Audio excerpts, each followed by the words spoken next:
Record.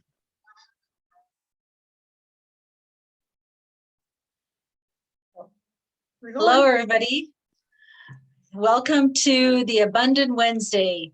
I am Shelley Hagan. I'm here today with my good friend and business partner, Nina McNamara. And we're here today to interview Nina. Nina's going to talk a little bit about how she got started as a real estate investor and kind of what her journey has been. We thought that would be something of interest to those of you that might just be getting started and get to know us a little bit better as well. So with that, I'm going to ask you, Nina, when did you get started and how did you get started into real estate investing? Okay, awesome. Well, great question, and nice to see you again, Shelley. So my why and how are kind of all rolled in together. So in 2009, read this wonderful purple book. I'm sure everyone has a library. I think I see the library in the back over there, Rich Dad, Poor Dad. Exactly, they're all there. And read that and thought, oh my gosh, this is so amazing. This is something that we can definitely do. My husband and I both had JOBs. We had young children. And we thought this is something we could do to create a legacy. And so that tied in quite nicely. So after reading Rich Dad, Poor Dad, we quite quickly bought 2 properties within about 2 weeks of each other. So it was like a mad dash right from the get-go. So yeah, that was pretty cool. And one of them was really creative financing that I'll talk about in just a second. But the catalyst that really pushed us towards this was in 2007, my mom passed away. Now, before that, my father had passed away about 6 years before that. And my parents were very diligent. They were business owners. They put money into RSPs every year and they let it grow. And that's how they passed on their legacy and inheritance to my brother and I, which was great.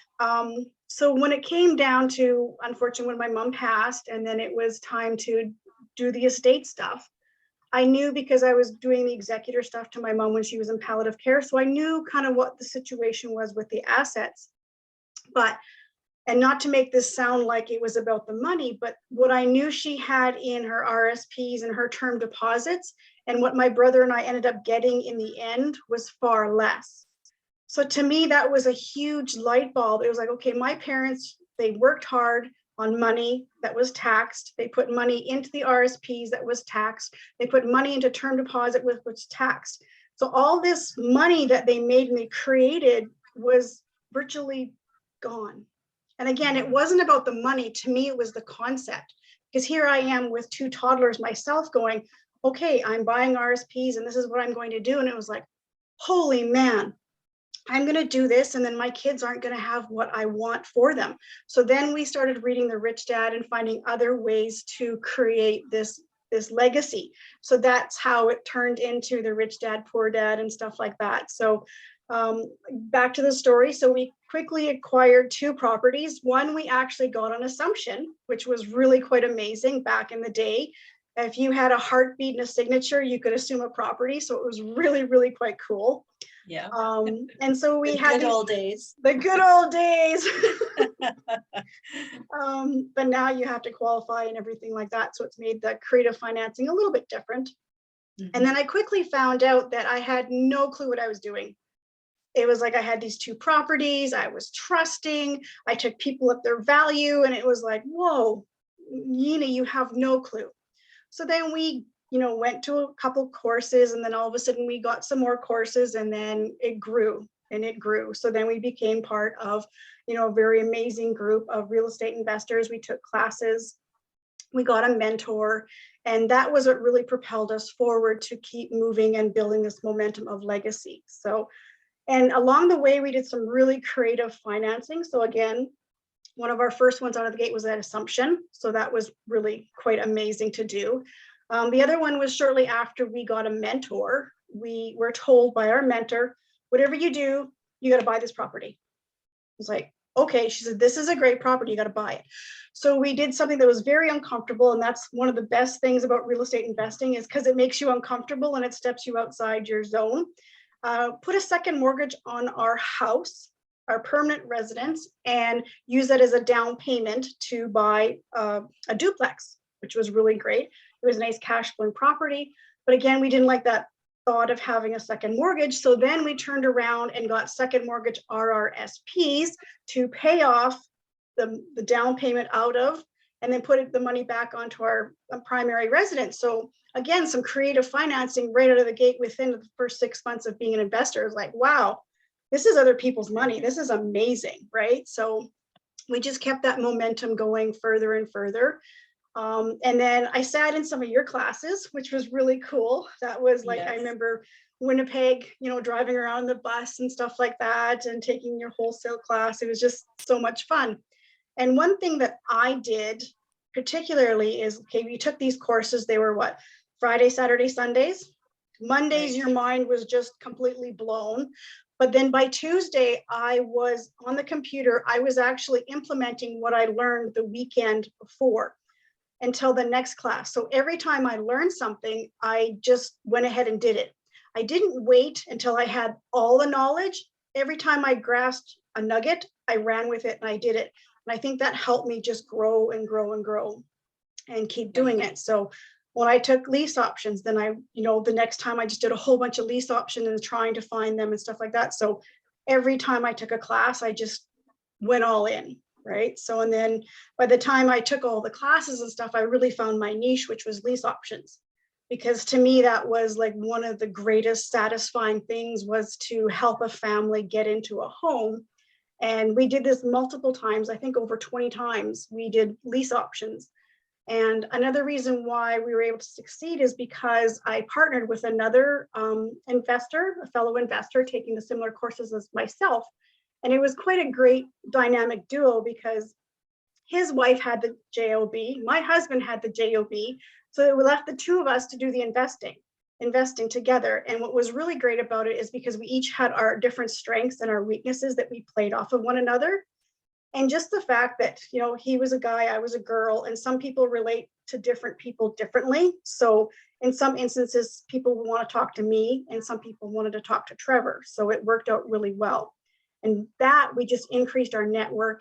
And because I knew people, he knew people, and we just worked so well together that we did over 20 lease options together in a very short period of time. So that was just amazing. So yeah, that's kind of what it is. And then from there, I decided, hey, you know what? Maybe I should be a mortgage broker. So then I put on a mortgage broker hat and I did some mortgage brokering for a while. And yeah, I just so love real estate investing. It is a wonderful vehicle to propel yourself forward, to have that passive income. And especially if you're passionate about it, is just, you can talk and talk and talk and share and share and share. And it's just so amazing. So, well, I know. And I remember meeting you and Dave when you came through my class, and see where you guys have gone over the years. And now you and I are, working together, and I just very much value you as a person. And it's just, it's been a blessing in a lot of ways. And you're right, like real estate is a fun thing. And you had a really good why as to what you got into it for your kids. You wanted to leave something for them, and you'd experienced what had happened with your parents. mm-hmm. And you wanted to leave them something different. And that's the beauty of real estate investing. Everybody can make it whatever they want it to be, right? You can choose to buy one property, or you can buy 200 properties, whatever you want. It's totally up to you. Doesn't matter what everyone else is doing. You just pick a ditch that you want, and away you go. That's it. And it's tailored. That. It's tailored to what you want and how big you want to grow, right? So it's just, exactly. It's so fun. And I remember my boys were little when we started. So they were like 3 and 4. And I used to take them with me to look at properties. So I'd drag these little guys around, and my youngest, he's like, Mom, the house stinks. I go, yeah. He's like, it smells like money. Yeah. Because we would take a property and we'd fix it up or whatever. It was so funny. For those of you who haven't been on my course, I used to do a bus tour. I used to teach a wholesale class in Winnipeg and in Hamilton, and we'd get on the bus and I would talk about, if the smeller the house is, the better it is, because that's the smell of money. Yeah. And so that is so cool. And it was funny. I didn't even teach him that. He just walked into this place one day. He's like, yeah, Mom, that smells like money. That is great. Yeah. So now they're like 17 and almost 16, and they're part of my business now. So Spencer, my oldest, was talking about the other day about what he wanted to do. And one of the things is real estate investing. So, which is just makes my heart happy because then the legacy continues. So, Absolutely. I mean, that's the cool thing I have to say about Nina and her husband Dave is that they've given their kids a financial education. And with COVID lockdown, when it first happened in 2020, they were staying at home, they were homeschooling, and she had an element on investing, a non-traditional teaching outside of their regular curriculum. They still do their regular curriculum, but she had this other element. And I thought that was just amazing to yeah, have parents such as you to help your children be, more financially savvy as they go forward, because they certainly don't get taught how to make money in school. they certainly don't. And well, they get taught to have a job and get a pension or whatever, but they're not taught to go out and make their money work for them. So it was really Yes. quite, this was in 2020 that, I took on their homeschooling, and I actually taught them some of a class that I used to teach at Legacy Education.